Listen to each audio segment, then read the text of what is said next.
You can talk. You're fine. I'm gonna start. Okay. Hello, everyone, and welcome to the Never End Podcast, the podcast open to everyone, especially our all elite wrestling overlords. All hail, we love you, and except Anton Newcomb from the Brian Jonestown Massacre. Fuck you, buddy. My name is Luke. I am your host of the Never End Podcast, and with me, as always, is Mr. Guy. Say hello, Mr. Guy. I am that Mr. Guy. Hello. And Luke, I'm happy to see you. You're coming to us live via satellite from another part of the world than you normally would. Is that correct? That's right. We're in Melbourne, Charity and I. She has a conference that she's going to, so she's at the conference right now, and here I am in the hotel room doing this show. Hello, everyone on video from my snazzy hotel room that's all blurred out. So yeah, you know that's a thing. I'm here now. That's right. Yay! And folks can watch us on YouTube now. Pretty That cool. is true. There's other ways people can contact and interact with us too, Mr. Guy. Yeah. We're on the sinking ship that is the Tweety. I think we're about, what, is it ankle deep or is we knee deep in water? Like, we're sinking, but I'm there at Grumpy2EB. Mr. Guy is there at Drucifer Tweets. Collectively, we are at Never Open Pod. And if you want to send us a written or voicemail, you can do that. NeverOpenPod at gmail.com. Also, yes. Hey, go to the YouTube. Type in Never Open Podcast. Boom. There we are. Give us a clicky and a likey and a subscribey. And watch our handsome faces as we make fun of wrestling and talk about wrestling we enjoy as well. And if you got any of that Sasha Banks money, kick it our way. We have a Teespring store. You'll have merch. You can get merch that'll make you look never as fuck. These are all true things that you mention, as usual, Luke. You speak the truth. And today, we're going to speak the truth about the New Japan Road show that happened. Not New Japan Road show, the New Japan Road show that happened recently, where big title change happened, and we're happy about that. And then we're going to tell you a couple thoughts about World Tag League. That's the most we're going to be able to muster about World Tag League. But before we do that, Luke, would you rather tell crazy concert stories or give us the big AEW news? All right. Well, do we have to talk about AEW? They were annoying me a little bit. Like, I like the show that I saw, and I like what they're doing and stuff, but they're poachers, and they're doing stuff that affects my New Japan TV experience, and I'm just like, don't do that. Just do your stuff over there, and don't bother me with what you're doing over here in Japan. Well, man, that's not how they roll now. And like, no, they are desperate to make it in American New Japan. Like, it's true. So yes, we often joke that New Japan Pro Wrestling has the biggest penis, but what we don't understand is while New Japan is flexing its big penis, there is a shadow over it, and that shadow is the even bigger penis of AEW. That's right. So yes, we're supposed to get, I don't know when it's going to happen. This might happen after the Continental Tournament or before, but we're supposed to be getting Gabriel Kidd versus Eddie Kingston for that strong title, right? Mm-hmm. Well, what's happening is Eddie Kingston's entered into this Continental round robin AEW tournament, and he's made every single one of his matches a title match because he wants to create a triple crown. And I'm like, oh, it's only the strong title, so yeah. But it doesn't still make any sense. I feel bad for Kidd. Like, if this was a single elimination tournament, that would make a lot more sense, right? You know, yeah. I'm defending my titles all the way through the tournament. If you do that in a round robin tournament, you have to win every single match, but that doesn't, you know, Eddie Kingston has said, the person who wins the tournament will have all three titles, but that doesn't make any sense in a round robin tournament because you might beat Eddie Kingston in the first round and not win another match, but you'd have the titles. So, and you don't necessarily have to defend them, right? So what he said didn't make any sense. And that, is kind of big news. I mean, I guess, but I was more talking about the other news. news, Luke. The big signing. Oh, yeah. I guess everyone seems to be really, really, really excited for it. But, it's fine. Will Ospreay's gone to All Elite Wrestling, which is no surprise. Hey, a few weeks ago, it's, oi, me fucking belt's broken, bruv. Make me a new belt, bruv, so I can make this into something, bruv, around the world, bruv. And this week, it's like, bye, cunt. I'm over in AEW now. Bye. Bro. Man, I dropped a C-bomb. But yes. So, yeah, it's like, make me a new title, new company. All I can say is, go Finley.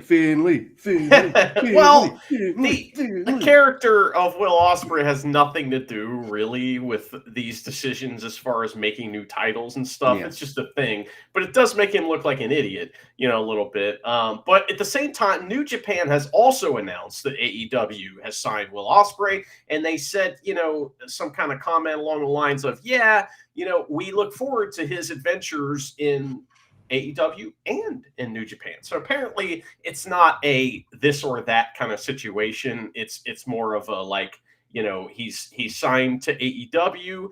He's also signed to New Japan. Eventually that contract will run out, but he will be able to work for both companies apparently. So yeah, it'll probably be something like, I'm in AEW all year. Oh look, it's Forbidden Door.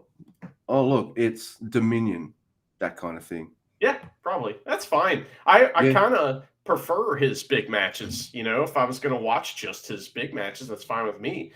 I would be okay with him leaving, New Japan altogether. I'm okay with that. There's lots of awesome wrestlers in New Japan. When someone leaves, that's a spot for one of these other young guys to step up. That's not bad. It's a good thing. Yeah, I'm not upset either. I like his wrestling. Don't think I've fully gotten behind him since all of his stuff. But, at least I can enjoy and talk about his matches now. But, hey, I get to talk about him less. So I'm not upset about that. I'm sorry. That's how I feel. Yeah, we aren't worked up about that. A lot of people get worked up about stuff. And sometimes we do, but it's rare. Yeah, you get worked up. I don't know, man. I don't have the passion, for wrestling that I once did. I don't think, unless it's like Tai Chi, because Tai Chi's the greatest wrestler to ever live. So, but Luke, you're in Melbourne for a certain occasion. It's not just work stuff. It's also play. What happened last night? Tell us all about it. It's legendary already. All right. So I've even sent you a link, and you're thinking we even went investigating this. So go, what the fuck was this? Like, this is the kind of concert you went to that if someone told you about the concert, you'd be like, wow, really? That was your experience? Oh, wow. That's a shame. Or, holy shit, that was awesome. So your mileage may vary, but I went to see the Brian Jonestown Massacre. Did something I rarely do, and we were nice and close to the front doors when the show opened. We got us a nice little spot, nice up near the front. Had bought a T-shirt. I'm holding it. I'm like, yeah, I'm good to go. This is going to be fucking gravy. The support act was really good, Charity, and I was like, oh, we got to look these up on Spotify. Yeah, I can't remember their name. Doesn't matter. But that was good. All that matters is we both like them, so between us, we'll remember to look up their name. Anyway, the band comes on. All right, music's playing. Yeah, it's Brian Jonestown. All right, cool. And then he starts being a dick to his drummer. All right, he being I might just refer to him as Anton. He's like the mastermind behind the Brian Jonestown Massacre. So, like, he's the founder, the only original member, all this kind of stuff. So Anton just rags on his drummer. And I need to go to the men's room anyway. So I was like, Charity, I don't really want to be up front while he's a dick to people. Let's just go hang out and just enjoy the vibe up the back. So, but then it doesn't get any better. The gig, he starts crapping on his other bandmates. Then he starts crapping on this crowd. And the crowd's just like, wait, what? Boo. Then he starts crapping on Melbourne. And we're like, fucking boo. And all the time he's doing this, I'm thinking to myself, play a song, fuck that. Just like, put a song on. And it was really hard to get into this concert in any way, shape, or form in terms of the music, because I just knew as soon as one of his songs was finished playing, it would be another 5 minutes of besmirchment and just fucking going on rambles and all this. Yeah, besmirchment's now a word. And all these rambles, and it's just a fucking train wreck. And it's like, it's really hard to get into the gig. So Charity and I, we're not up close as we were, but we got a pretty good view. And lots of people are walking past us, and not all of them are coming back to walk past us back into the fucking crowd. So they're getting booed, and people are fucking leaving. I'm a stubborn prick, and I was like, I paid my dollary dues. I want to see this train wreck to the end. And then it happens like right near the end. So they're supposed to go from like 9 till 11 playtime. Mind you, it feels like they've only played half their set because like he just keeps talking in between gigs and just rambling and shit. And then one of the band members is just like, please, man, just stop doing this.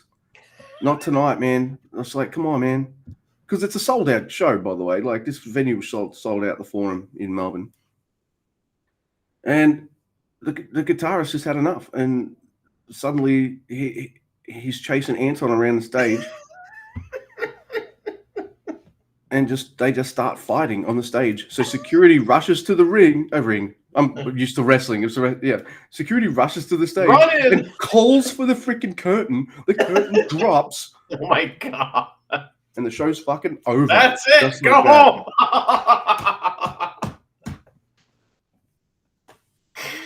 Oh my gosh! I equate it to being like The Room of concerts, because like The Room, it was spectacularly bad, but like that movie, it was an experience that I'll never forget. And yeah, I don't think I've ever seen it. Like, if anyone's seen that old movie Dig, which is about them and the Dandy Warhols, it makes Brian Jonestown out to be like a very volatile band. And you think, like, all right, it's been over 20 years since that movie came out, right? So, and they're still playing gigs and people are still going to them. So there's not a lot of reports of this stuff going on. It should be fine. Hey, come with me to see one of my favorite bands, Charity. You'll like them. Yeah, she liked them, all right, but not in the way that I Now, Luke, you went to the restroom. So did it need to be updated? Was the toilet bad? I mean, how was parking? Was it near the train station? I mean, we need to know these things. Well, I'll tell you what, I don't think I really missed a song when I went to the men's room, mostly because he was rambling on the stage. But the toilet was very clean, but also very somber. We're all just like, this is really happening, isn't it? Yeah. And I was uncomfortable. Like, as soon as I saw him just start being a fucking douche, like, I'm right up there. Like, I can see him doing that. I'm like, I don't need to be right up there for that. Let's just go back. He was hammered, too. That's the other thing you haven't mentioned, is the guy's clearly hammered out of his mind. And he's, like, blacked out drunk up there. I've seen footage, and wow. That's pretty cool that you got to experience that. It also sucks, one of your favorite bands in that state. One time I went and saw Metallica, and they were, I had never seen them before. It was in 1999. I'm like, fucking Metallica, let's go. They play One. It's awesome. And like halfway through the show, they get the acoustic guitars out. And I'm like, what are we doing here? And they do an acoustic set while just drunkenly kind of laughing and goofing off. And the whole crowd that had been there to see Metallica booed them until they quit playing acoustic shit and started playing Kill 'Em All again, Yeah. It's so funny to see a crowd turn on the people you paid to go see, but usually it's well-deserved, You don't you bring it out for one song, then you piss it off and you bring the electrics back. Like a novelty. You don't. Yeah. Oh, you paid to see us do our heavy thrash stuff. Oh, well. Strap in. We want to do Unplugged. Yeah, and if you're going to do that, it's got to lead in. Like what, I know there's songs that Nothing Else Matters, but that still has heavy ass drums and heavy bass. It's like, anyway. Well, I'm sorry that you experienced that, but I'm also glad you experienced that. That's pretty. That's something else, man. That's legendary. I kind of agree. I would have preferred an absolute amazing concert, but instead I have a story I can tell people for years. Oh man, you like the Brian Jonestown? Oh, I went to the gigs. It's just like Dig, that documentary. They're fucking fighting, rambling on stage, sabotaging themselves. Oh my god. Yeah. Wow. I've never seen a band member try to fight another band member. I've never seen it either. You hear amazing. about that shit, right? You know what happens because we've all heard like a million, or seen a million rock documentaries on YouTube or whatever. It says, "Oh, they got in the fights and stuff." You never see that. I fucking saw it, dude. I don't even tell you one of the things I missed. Like the normal tambourine player, Joel, he wasn't there because his 17-year-old cat was dying. So he hired. Charity and I looked at each other and we were like, we would have done the same for Ashley. Yeah, for sure. Like, fuck this concert, we're going. We have to look after the cat. And Anton's like ragging on Joel. Oh, he's going back. Oh, he ran away because his ancient cat's sick. And which made me and Charity look at each other and be like, fuck you, man. He's got cat heat. That's not good, man. Major cat heat. Master Watto never has major cat heat. He's only got, love from the gatos, that's for sure. Well, Luke, are you ready to talk about New Japan Road? Please. Yeah, I mean, everyone who fought here was supposed to fight, I think. So, but this actual this concert. I was going to say this concert. No, this show took place at Yamagata Big Wing. Another wing. We got Big Hat. We got Wing Hat. We got Big Wing. We got Big Palette. I love all these venues. But it turns out that not everybody that goes there loves it. Some people have strange feelings about it. Is that right? That is right. In fact, I have such a review of the Yamagata Big Wing right here. Excuse me. And it goes like this. We often hold events like car sales, but I would like to see more sales of motorcycles and motorcycle supplies, test rides, etc. I think it's spacious and good for walking dogs. There's also a toilet. 3 stars. It's like, that one's great because it's like, so far so good. Just normal shit. And then there's also a toilet. It's like saying, yep, that was a concert I went to. That's his review at the end. Yep, there's a toilet there. Mm-hmm. Well, we'll make sure people know that. That's very important to know where toilets are located. But Luke, I also have a review from Google of the Yamagata Big Wing. It goes a little something like this. When I heard that the pet mobile sales store Bronick Namari was going to be held there, I contacted the person in charge and was shocked to hear that they were cursing me. The response was as rumored. I just wanted to ask, but it's terrible. 1 star. What? Wow, he didn't even get to the venue. He just rang him on the blower. Yeah, and the phone. He cussed him out, and then his response was rumored. Yeah, I don't know if you've heard about this thing that happened to me. Do you know about this? Have you heard about this? Oh my god. So yes, we are at the Yamagata Big Wing, and we start off with, hey, it's half of the 6-man things for tonight. Hey, it's Honma, it's Ren Narita and Ryusuke Taguchi. They're like, hey, we're having a match against the Dream Team tonight, but it's not a title match. What? and everyone's in the crowd just like, yeah, because you'll lose. But no, that's not what happens. Tanahashi comes out and he's like, yeah, all right, we'll make it a title match, no problem. And Han was like, that's right. That's what he said. And I think Taguchi said, I just assume like sometimes he talks out of his ass as well, then like Ace Ventura or something. Ace Ventura, yeah. Excuse me, do you have a breath mint?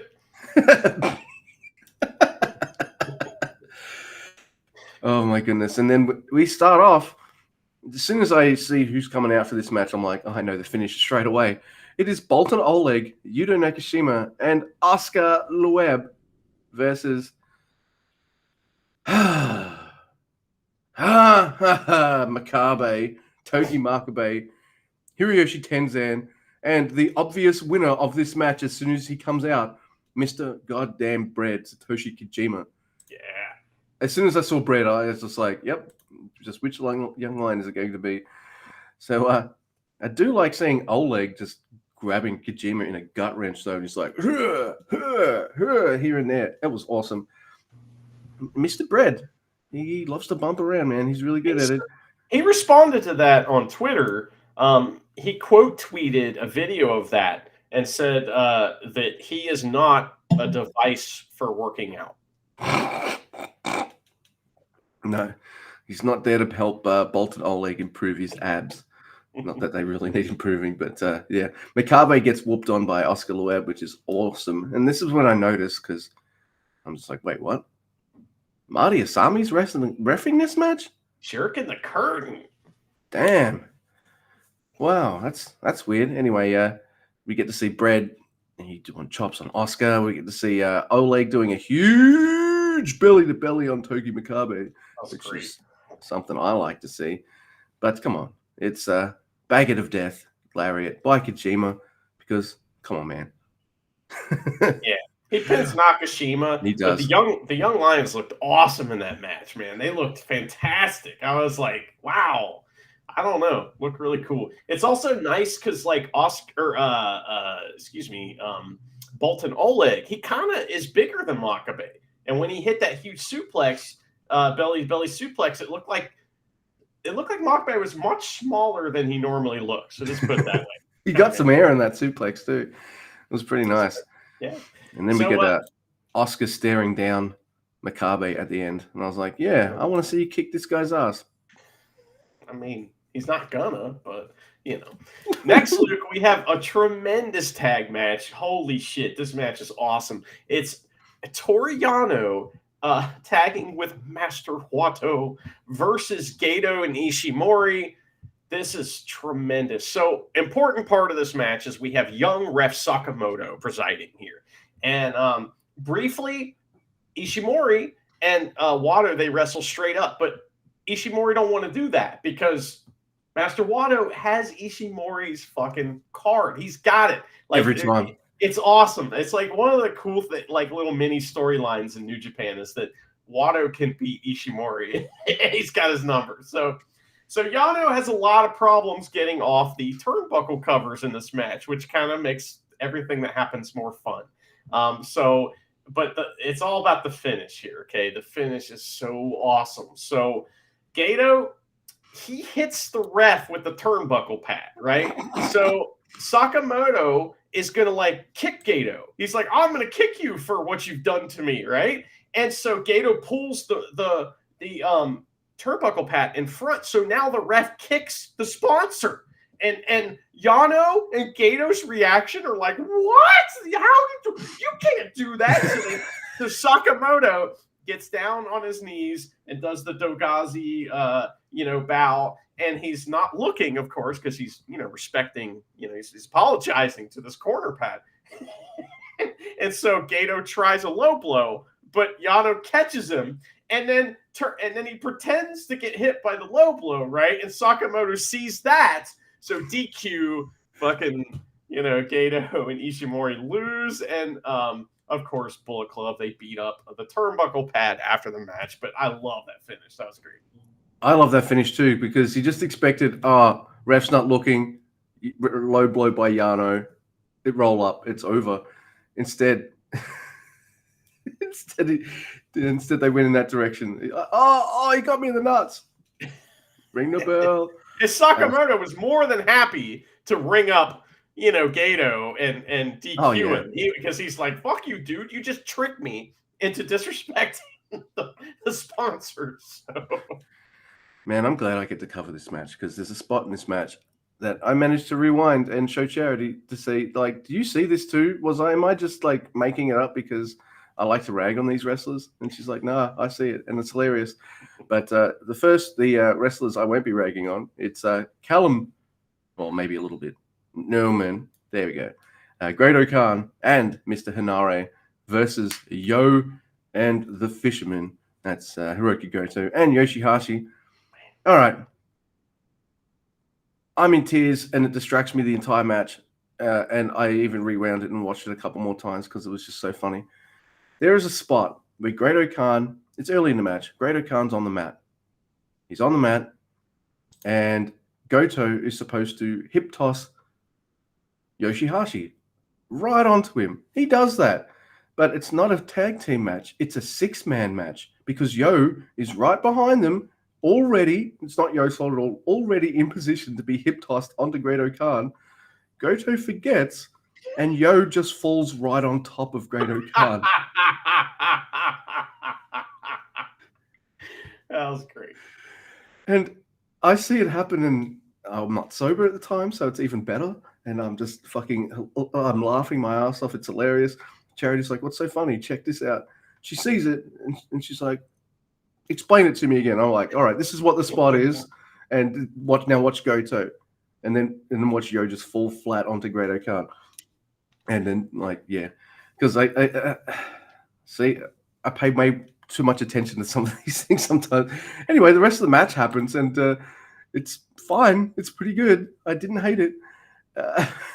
But that one's distracted me the whole time. So yes, there's a Shoto on a Newman at the end there. So poor Newman, he gets Shotoed. He's either getting Shotoed or direct driven. So it's like pick or butterfly like pick one. Yeah. Oh man, that's not good. What do you think of Great Khan's wild man look? He's gotten the braid cut off. So he's got no more of the dye in his hair, and it's just wild man. What do you think?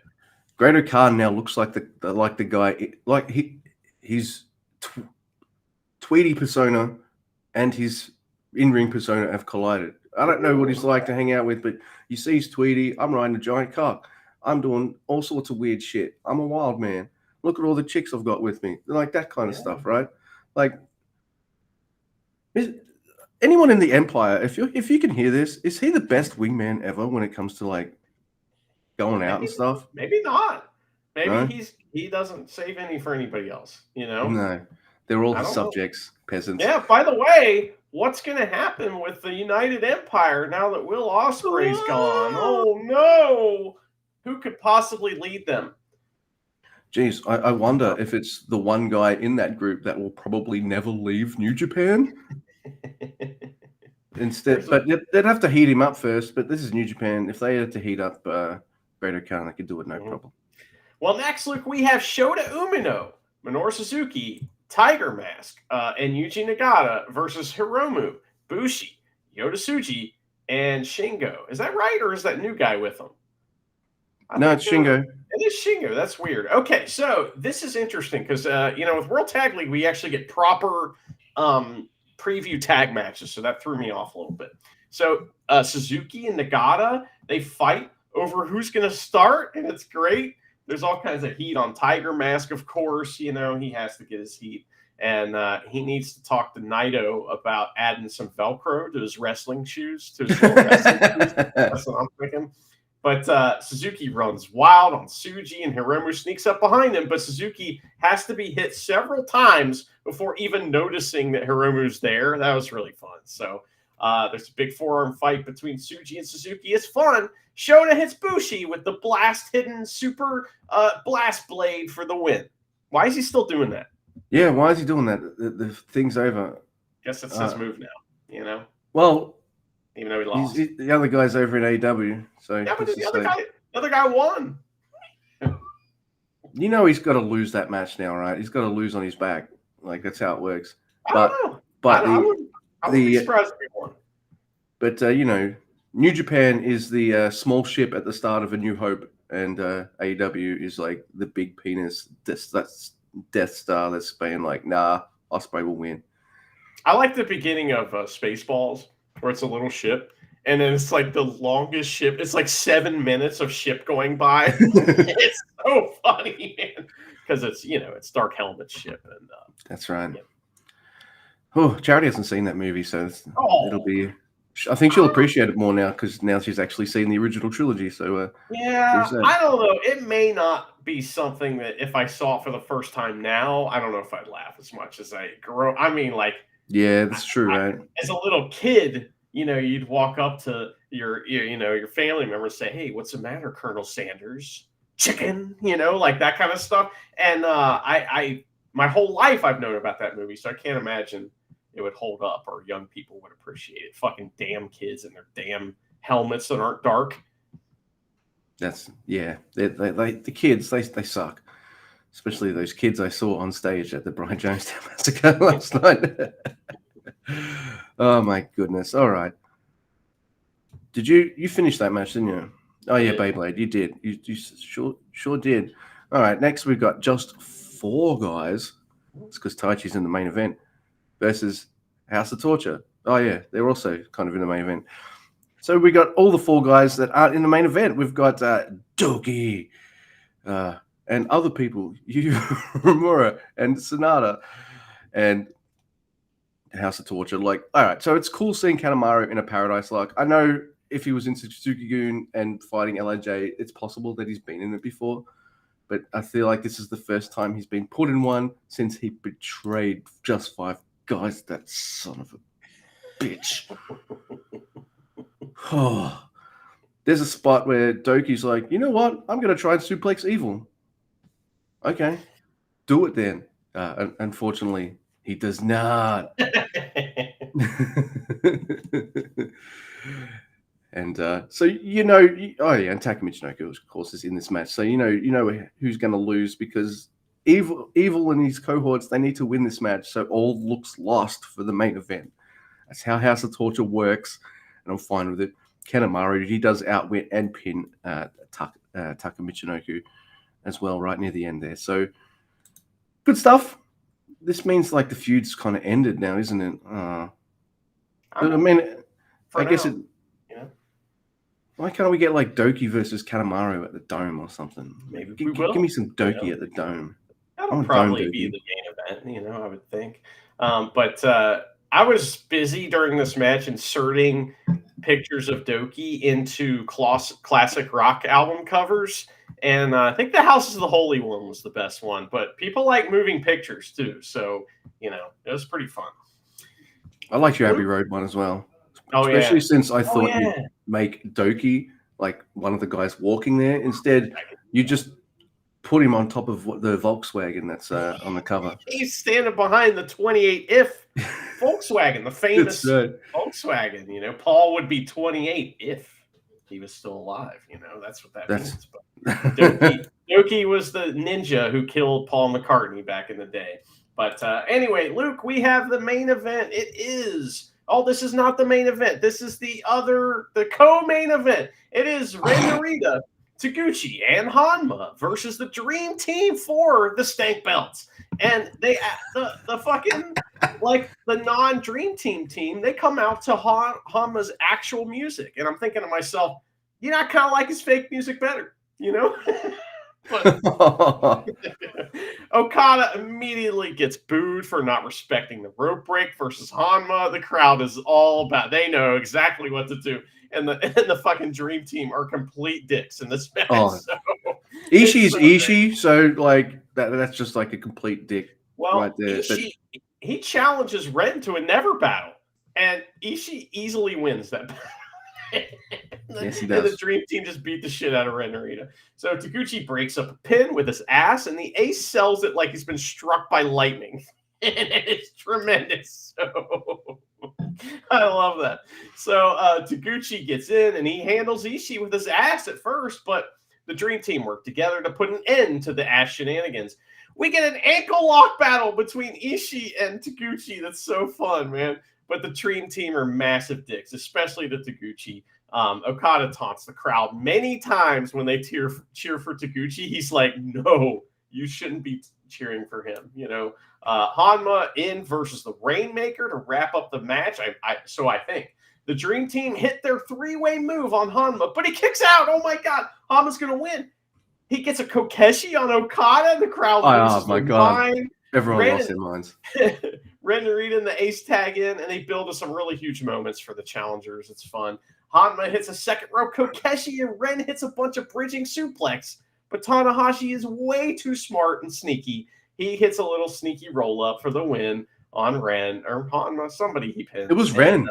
was it Ren? Yeah, because Yeah, it Ren has was. to lose every match he's in.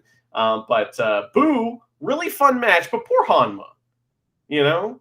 Not only poor Hanma, I'm like, really? Taguchi's right there. Why did it? I know it's feeding into this story of how these new kind of back by excursion young lions, like especially Shooter and Ren, they're the ones with the hard-ons to beat Tanahashi and Okada, especially Okada, and these guys are just being a dick to them and stuff. Can you hear me? Yeah. Yeah. Right. And I understand that, and it just kind of furthers that story. Fine, that's fine. I'm sick of seeing them lose. Yeah, it doesn't make any sense for Ren to constantly lose. Like, how many? King of fucking lose style. Like, come on. Hey, Big L. That's definitely not my name. All right, so here we go. That's Big LG, man. Luke Gallows. No, one of the laziest fucking wrestlers I can think of. Hey, man, Luke coming in hot. Fuck those guys. They fucked with my never belt. So they can go get fucked. What did you think of Kanemaru out in his cool ass ref shirt? Oh my god, perfectly pressed. I mean, is it not true that isn't Taichi not only is he the king of pro wrestling? Well, he will be the king of pro wrestling. He's the king of great gimmick matches in New Japan. Like he really is. Telling you, past year and a half, he has had tremendous gimmick matches. You know, so same. And some of these haven't been just like fun gimmicks. Like some of them have been like just the 30-pin battle with Shingo, just fucking crazy. Like, yeah, he and Shingo have made that belt really fun. And some of the people they've feuded against, like El Fantasmo and Hinare and each other, Taichi and Shingo. So like, it's just, yeah, I love this title.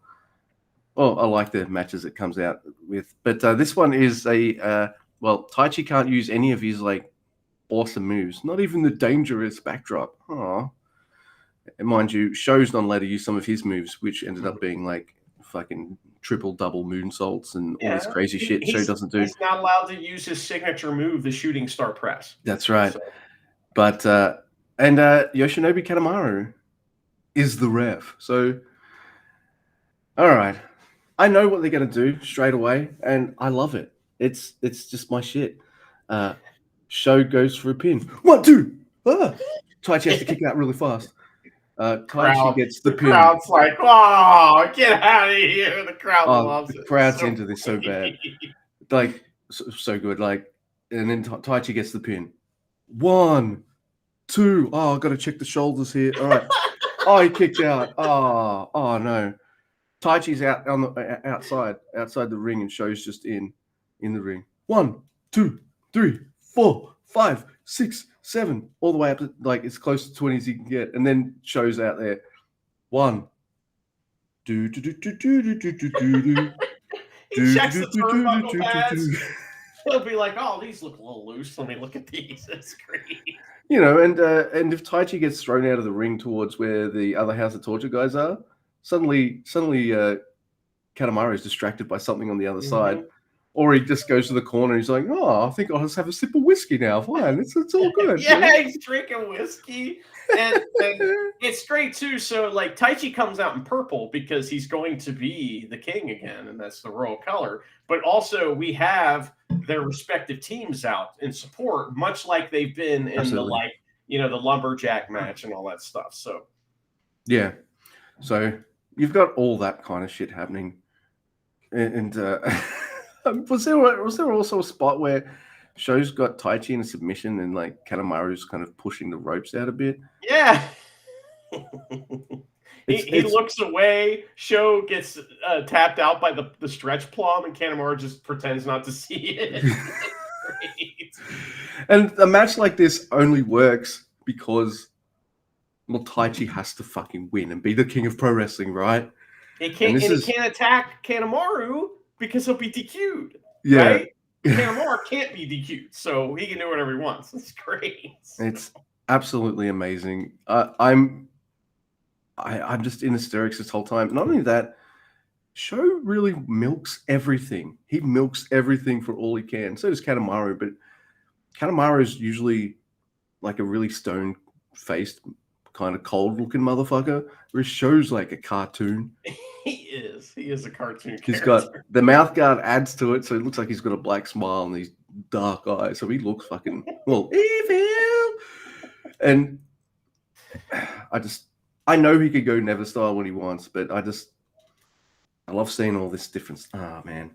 And seeing him wrestle Taichi, you don't see juniors and heavies wrestle that often. I remember going like, oh, a junior has this title now. Imagine you could have, because the juniors don't have much to fight over. The tag gold and this, they don't even get never title shots. I was like, oh, maybe we can do like high fly and steps or for something. And I'm just like, who am I kidding? Taichi has to be the king of pro wrestling 2023. Get out of here. So, all right, we're. Oh my god! So, take me through the finish here, Mr. Guy. Sure. Yeah, it could have been more complicated. You know, it could have had more steps to it, but I really liked it. You know, we get a lot of shit happens here, so it was kind of complicated. But we have powder from Dick Togo that goes in Show's eyes. So then he hits Kanemaru with the spanner on accident, right? And then House Torture attack while no one's watching, and Taichi eats a pimp cane. I'm looking for Chumpy. Where's Chumpy? He's not there, right? So Magic Killer on Taichi. Evil tries to be the ref, but Taichi kicks out of all the pins, even the fake ones. Great. So finally, just 5 guys get in the ring, and they even the odds. Doki hits a huge dive. Yeah. And then Sho can't hide anymore. He has to fight Taichi on his own, and that does not go well for him. Taichi beats the fuck out of him. It's awesome. Red Shoes shows up. He slides in. Huge double clutch last ride power bomb from Taichi on the Show. He gets the win, gets his belt back, and he's the king once again. He's a king and an emperor. 2 titles for the man named Taichi. That's right. Hence all the purple, except for Yu Uemura, who doesn't get the memo about the purple. Purple's not hot. I'm a heat man. Blast. What's his thing? I mean, Heat Storm? Purple Flame. Yeah, Heat Storm. Purple Flame. That's a thing, right? I thought it was a Purple Haze. Purple Haze. That's a great song. Yeah, it's pretty good. So that was the show that we really, really, really, really, really wanted to talk about of the shows that have aired. Yeah. Because we like seeing Homer get a title match, and you and I like our Just 5 Guys and our House of Torture shenanigans. So, I don't know. It was fun. I enjoyed it. Yep. So we have World Tag League to talk about, and there were 2 nights of World Tag League. So I think we both agree that both nights were at Kurgan Hall. They had English commentary on night 1. It was Alex Zane. And man, he dresses so crazy. He's got that wild mustache. He loves Taco Bell. He's going to be crazy on commentary, right? I think I described him to you as a tortilla with nothing on it. Yeah. He's like, yeah, Chris, I sure am over here saying the words. Tacos are definitely spicy, and I have to poop a lot. That was bad, but how about we do it this way, Mr. Guy? Since we do World Tag League loosey goosey, I don't have too many notes for this night, and you don't have too many notes for the next night. So how about I do night 1, you do night 2? I mean, that's fine. I have a couple things to say about night 1, but I mean, there's not much. That's fine. I have no intentions of going through the results. What did you like from night 1 of World Tag League? Oh, well, easily my favorite thing on night 1 is Ryohei Iwa and Kato Kiyomiya versus the fucking War Dogs. That's great. Gabriel Kidd and Alex Cup. The android, that match is gnarly. Like Iwa even eats a gnarly lariat German suplex to the floor. It reminds you that, hey, Gabe Kidd, he didn't like Kiyomiya in the G1. He still doesn't like him. So he just fucking goes for him. Like, I don't even give a shit about this match. I just want to fuck you up, Noah Guy. Fuck you. And it is absolutely amazing just to see these 2 guys just beat each other up. And then Alex and Iwa, Ryo Haiwa will interject and all that, but it's mostly those two men, Gabe Kidd and fucking Kiyomiya, just absolute wailing on each other. Yeah, I love Gabriel Kidd. Have I said that on the show before? He's amazing. You remember when he was our secret shifty heel because he had the crappy socks on, and then we'd see his like little beady eyes peering up during matches and stuff. And he's not a secret heel no more. He's a super mega heel. I love it. This match was fun because, like, you know, first of all, we get our first look at the new Ryo Haiwa. He's got a gimmick, much like the first time we saw Shota Umino. Like there was like maybe it was a Rec Pro thing or something like that where we saw him show up and he just had pants and like hair dye. Same thing with Ryo Haiwa. He doesn't necessarily have a gimmick, but he looks different, you know, so that's interesting. Also, on this night, well, about this match first, we had this match is very violent, and it's so funny because Gabe Kidd's like smacking the shit out of Kato Kiyomiya, and he's like, "Oh, you want to do violent wrestling? Well, I'm from Noah, where like even the like shittiest baby faces are extremely violent. So guess what? It's like it doesn't even phase him. You know what I mean? I love that. I thought that was so much fun. What did you think of the new young lion getting killed by Oscar Lube? Look, it just really heartens me because I see Oscar Lube powering up, doing awesome big man stuff as far as he can as a young lion. And I'm just like, I just want to see him just like fucking wail on someone. He deserves it. I want to see him not only wail on someone, but get the fucking big W and hook it up to my veins. That was amazing. Oscar Lube destroys this new guy. Destroys him. It must have been like, did he at the start of the match just say, if he dies, he dies? Yeah. That's how they treated him. That's how he still gets treated by the roster guys. That's the way it's supposed to be, right? Damn straight. I like that. So the other thing that was cool on this night was that we had the two youths versus Great-O-Khan and Hanare, and that match was good. But one of the things I want to mention is that Great-O-Khan did hit like his burning hammer airplane spin thing, which we have not seen in a long time. And I was like, oh, fucking busting it out. That was cool. You just never know.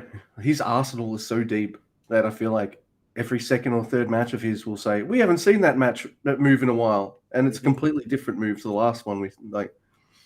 What if he could combine the airplane spin with the shoe submission, the boot submission somehow? Ooh. He's like spin them around and then they land with their face right on his boot and Chumpy's right there. God, give up! No. Yes. Oh my God! It's the really smart, clever things like that that are in our fantasy dream books. Oh yeah, fantasy dream book. But dude, material for sure. You don't like. You can even have him. Yeah, that's a perfect spot. That has to happen. Okay. It's so obvious. They'll get to it, you know. So yeah, what about look? I thought Yano, Ishii, Evil, and Yujiro would be a bit more. Wasn't weird. Very silly, yeah. But I noticed that the commentators are saying things like, "Oh, Marty. Oh, Marty. Yeah, quit fucking with Marty. Fuck with Marty. That's our job. We love the Chumpy. Get out of here. Stealing our shit." What about you? Night 2 of this. So night 2, we have Hinari on commentary, which is much better than Sauce Guy. So Taichi's in a match, and he's awesome. So he wrestles. We got a few new people in the roster now. One of the guys is the dude who looks kind of. He's like a gigantic pirate, and he is tagging with Suji. Maybe you'll tell me his name because I don't know what it is. But him, and he's seems like he's very good at wrestling. Zandakan Jr. So he wanted to shake Taichi's hand on the first night, and Taichi was like, well, no, I'm not doing that. And Taichi like told a whole long professional wrestling story with a beginning, middle, and end in 3 seconds just by looking at this guy, and it was amazing. But now he has to wrestle because that was one thing, you know, these shows, one cool thing about these shows is it does have proper preview tags. So you're seeing a tag match. It's got guys that are going to be facing each other the next. Can I interject here? Like, please? Why the holy motherfuck do I get to watch this Best of the Super Juniors? No preview tags. Cool. The G1, almost preview tag free. Super Junior Tag League, same. But the tournament I care the least about has full tag previews. Bitchy for real. I mean, you don't have to watch them.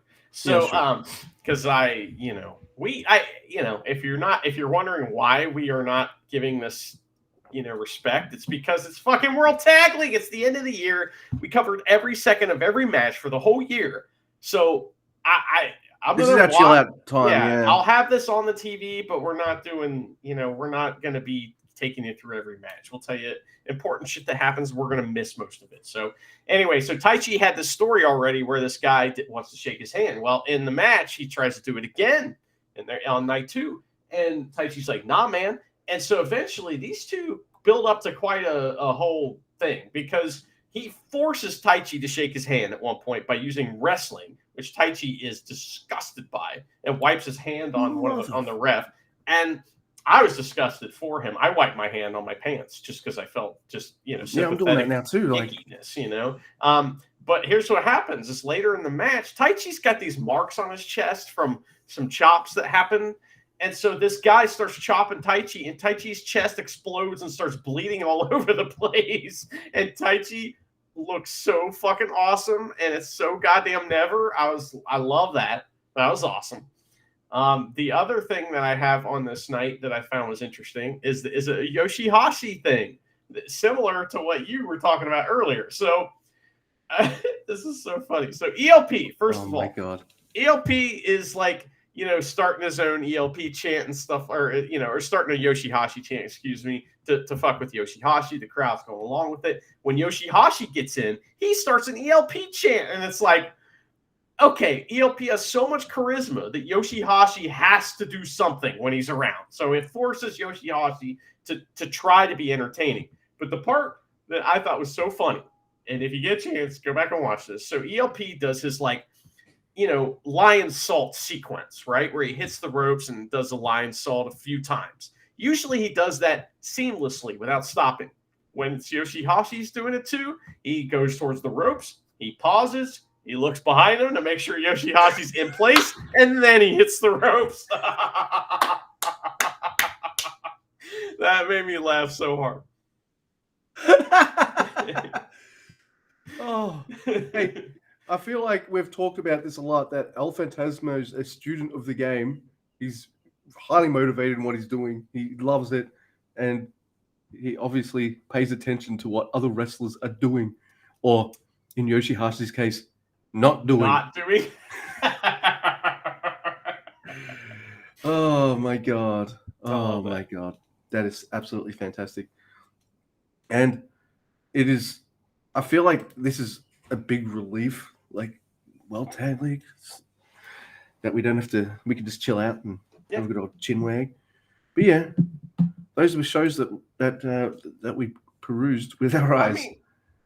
There's also huge news, Luke, that got announced on night 2, and that is the competitors of Fantasticamania. What?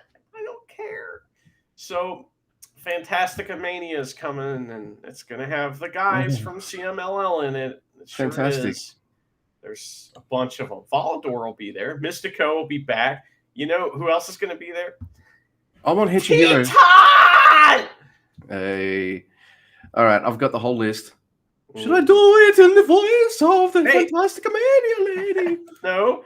Your guy Hechicero will be there, so that's good. Yes. But other guys, and Mascara Dorada's making his Japanese debut, and other guys.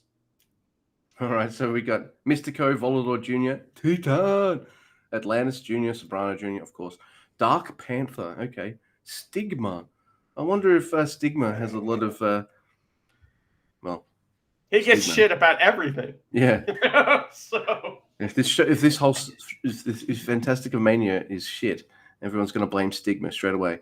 We got Ultimo Guerrero, even though he should probably take the blame because, man, Hitchihiro, yay. Rocky Romero, okay. Templario, Stuka Jr., Okamura.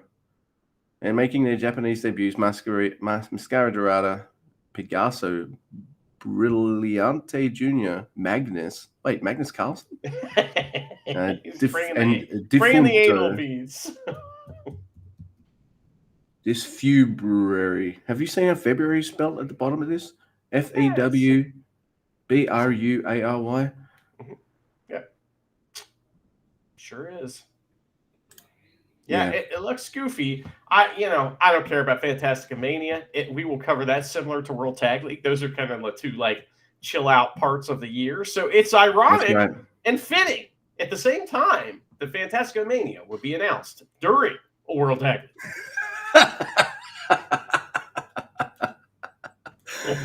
Man, all I give a shit. I already know most of my Fantastica Mania notes are I like Hitchihiro, Hitchihiro. I like this guy.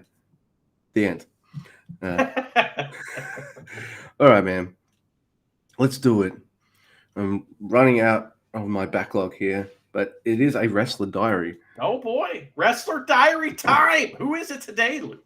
It is Tomoaki Honma. And no, everyone, I'm not going to read it in Honma voice because I don't want to have a coughing fit halfway through reading this. Now, we just to premise this by saying that Honmas are always in character, usually, and usually they make you feel bad for them. So I'm interested to hear, end the show on a sad note with a diary from the Kokeshi. That's right. All right. So it's episode 237. I went off to do promotional work. And here's a photo of Honma in his Honmania shirt eating a cherry.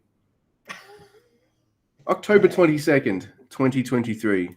Hello, everyone. Kokeshi here. At last, the Junior Tag League is upon us. I'll be taking part in the Kusakabe show myself. Oh. Before this tour started, Wato and I went to Azi Wakamatsu to do some promotional work. It's been 4 years since I've been there. Also, Wato wore the same shirt as me. What the fuck?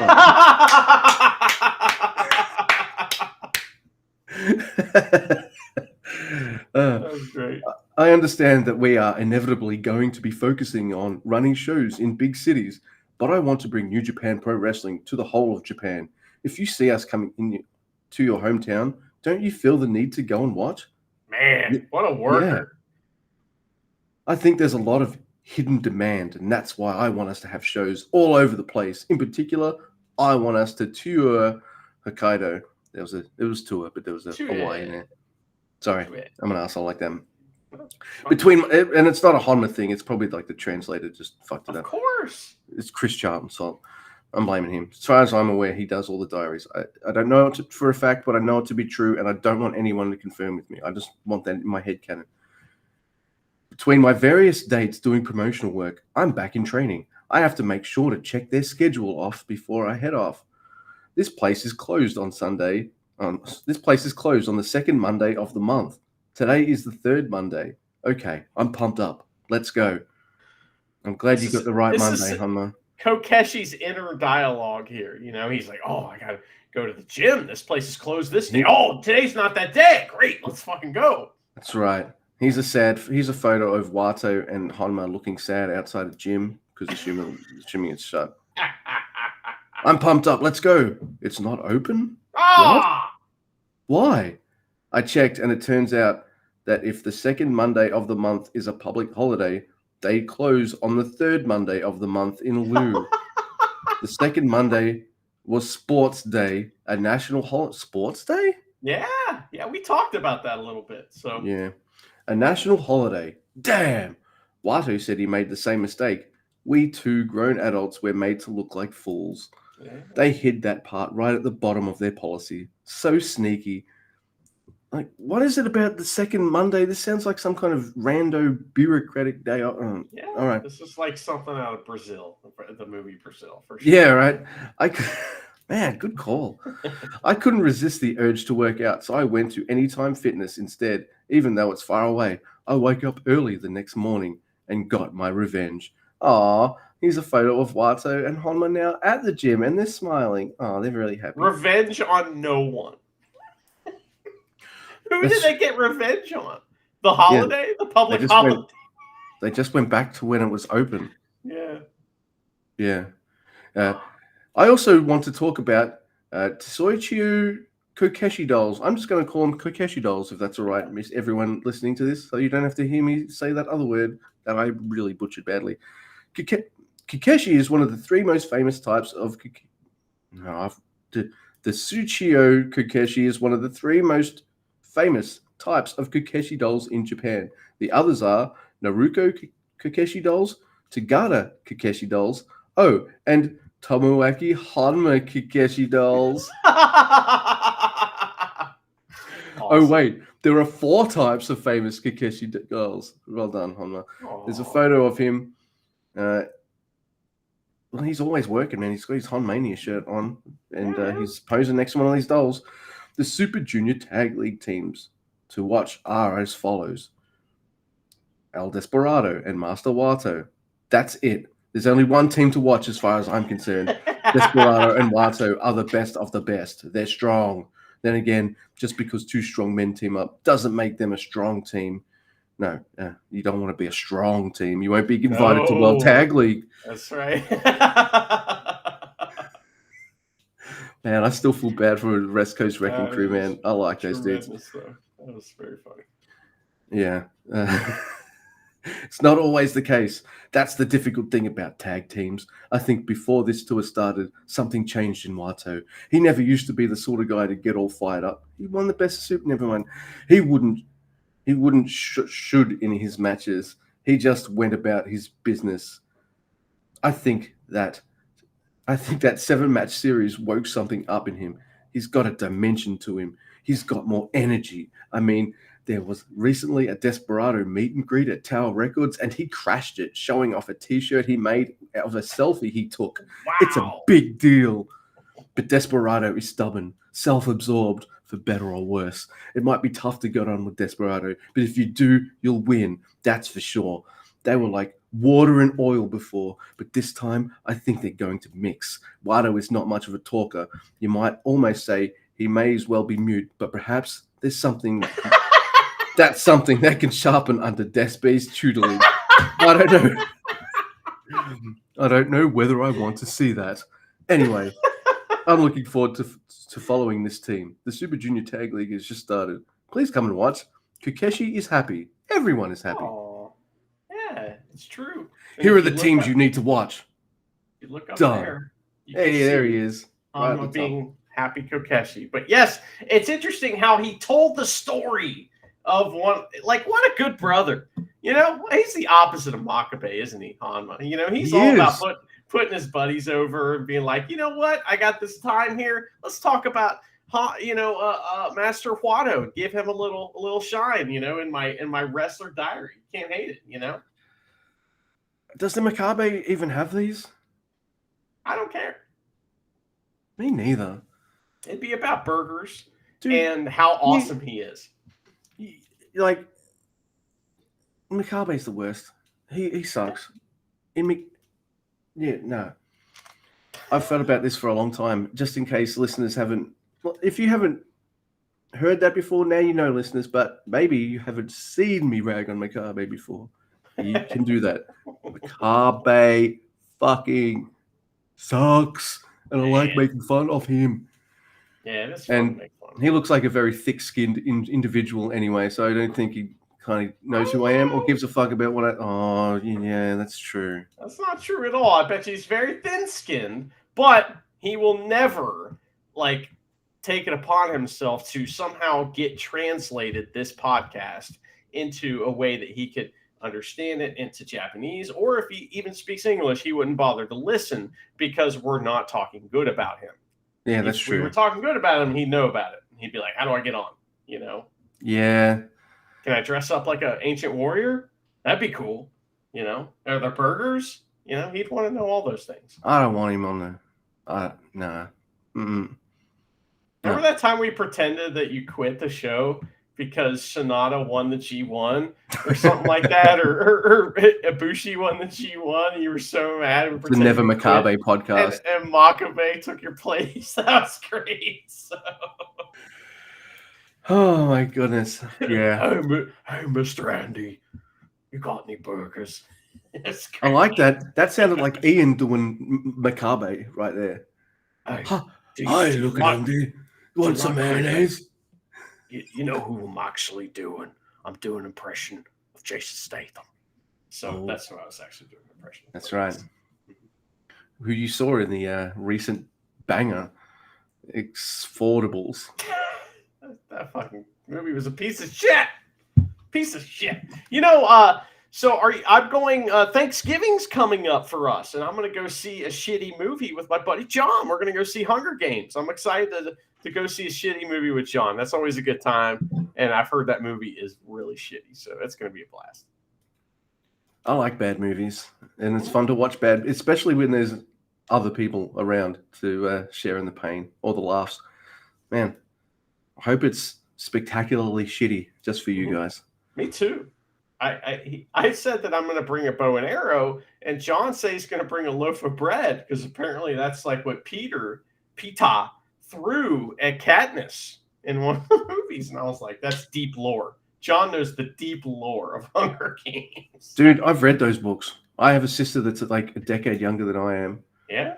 And sometimes you read the stuff that she does. Sure. Book 1, fine. Book 2, all right. I did not expect to actually think one of these was really good. Book 3, complete trash. Oh, they shit the bed. Yeah.